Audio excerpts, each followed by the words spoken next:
What's up, everybody? It's MrUknowwho from XMI Gaming, and today, guys, I'm bringing you another updated video on what's going on in the PS4 modding community. So in this video, I want to talk to you guys about two pieces of homebrew that just recently released about 2 weeks ago, as well as give you guys some general information on what's going on in the PS4 modding community. So first things first, let's talk about the Ps4 Trainer Tool. So what that is, it's an app that mods the game in real time. If you don't know what real time means, basically you're playing the game, you don't have to stop the game. You can load up this app and you can put the cheat or turn on the cheat on and off, and it would take an effect in the game right then and there. So you don't have to stop playing to apply the cheat. So with this trainer, it comes with other additional trainers.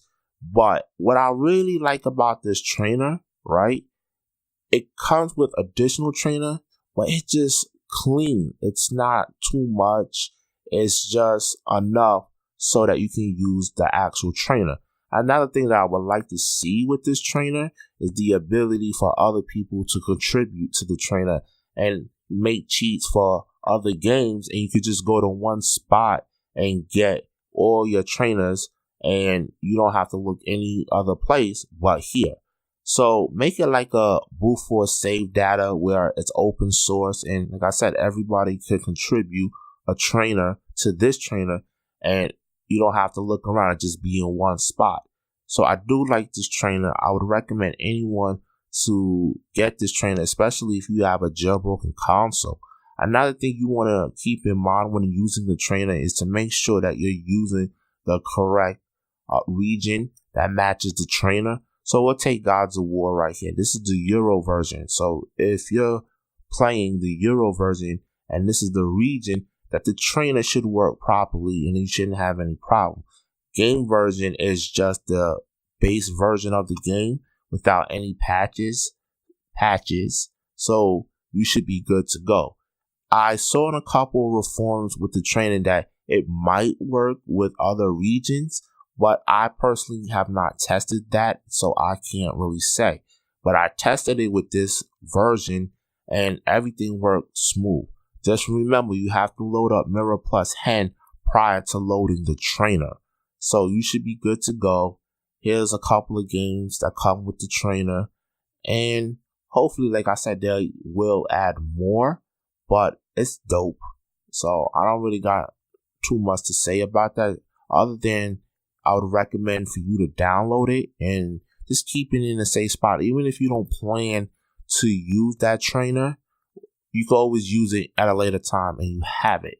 So moving on from that, I want to talk about another thing that came out in the modern community, and that's how to use legitimate saves on fake package files. So a lot of people don't know how to do it, let alone understand what they need to do to use a legitimate PS4 save on a fake package. So as you guys can see down here, you need to get something which is called a Keystone to reassign to a fake package file so you can use a legitimate save or a retail save on a fake package. And a lot of people have been saying, what is a Keystone? How do I get a Keystone? I don't understand this. So I'm here to make this simple for you. A Keystone, right? You get it only one way, and that's by dumping the actual disk-based game onto an external hard drive. And from there, it will generate a file called the Keystone.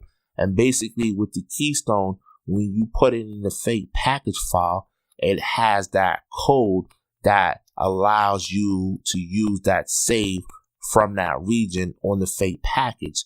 If you try to do this, like prime example would be use a retail save on a fake package, the game or that game doesn't recognize that save, so it automatically flags it as a corrupt save, even though it's not corrupt. And the only reason why it's corrupt because it's a retail copy of that save. So when you try to load it on the fake package, it didn't recognize it.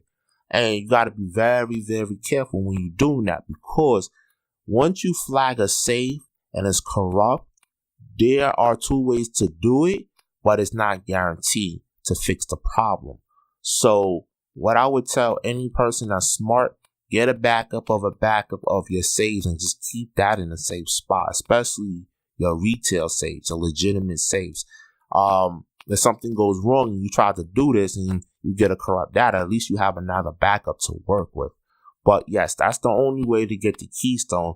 And from there, you could put it in the fake package file so you can try to use your legitimate save. Now, an alternative to that would be if someone has the actual Keystone. Sorry about that. Something was in my eye. If you have the legitimate Keystone that someone dumped.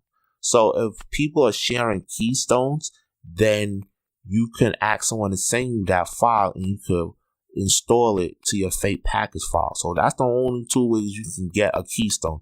Either you have the game, you dump it, and you get the Keystone, or you ask someone who has that region to lend you that file so you can install it in the fake package file. So since I just broke it down to you guys how to get the Keystone, let's move on from that. There's another homebrew, right, that allows you to install that Keystone to your actual fake package file. But there's a couple of things you need to know before you try to do that. First things first, you need to get a tool called fake PKG Tools. And inside that, it has a tool, I believe, which is called Orbis PubGen, which would allow you to build a fake package file with this right here, modify package file. So with this right here, you need to check this on when building a fake package file of a game. And then from there, this is the application, which is called Keystone. As you guys can see, Keystone. And from here, this would allow you to get the retail Keystone and put it in the fake package file, right? And then once it builds that Keystone inside the fake package file for you, you need to test to see if your legitimate saves work. Now, like I said before, and I'll go back real quick, you have to modify the package file first before you put the actual Keystone in. So the retail Keystone, should I say. So make sure you always do this step before you try to put the Keystone in your fake package file. Because a lot of people miss this, or they don't know what this is, or they don't know where to get it or what it means.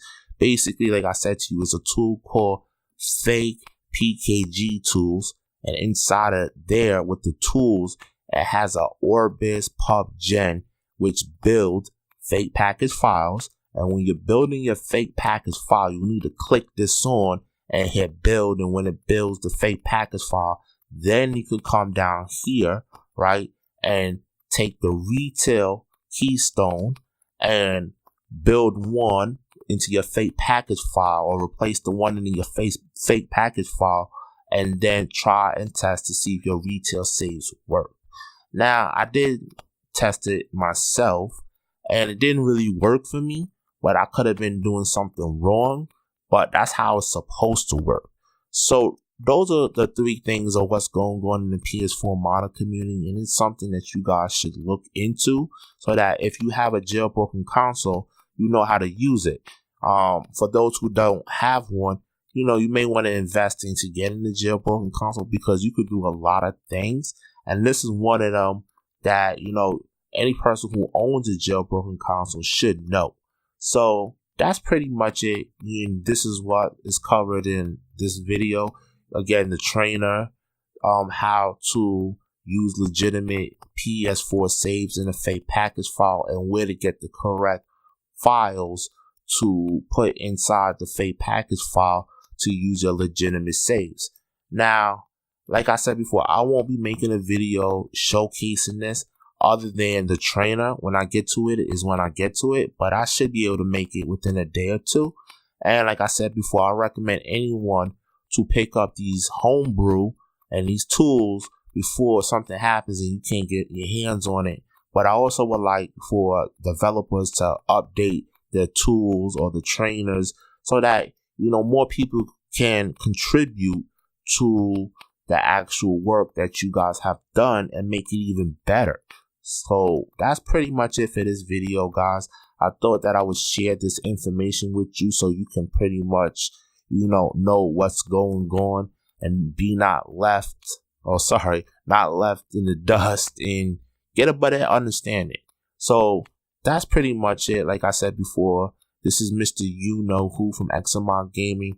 Like the video, share the video, and let me know what's up. I'll be making a couple of new videos soon, and from there I'll make another video showcasing the trainer. Like I said, when I get to it, I'll get to it, but I'm gonna try to do it within a day or two. But as always, I thank you guys for watching my video. Look out for my new videos, and peace.